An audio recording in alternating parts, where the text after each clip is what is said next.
હું તને માર્ગ બતાવું, તેનો તું અમલ કરે તો ભૂત, પ્રેત, દાખણ અને ડર બધા તારાથી 100 ગાવ દૂર રહે. માં, હું તમારો બાળ, મને કાંઈ નથી સમજાતું. મારો દીકરો કાળિયો સાવ ઘોડિયો.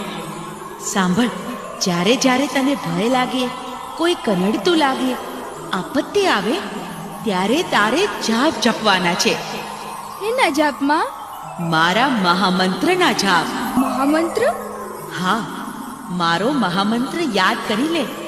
સાંભળ, તારા માટે પ્રત્યેક દિશાએથી મંત્ર ગુંજશે. ઓમ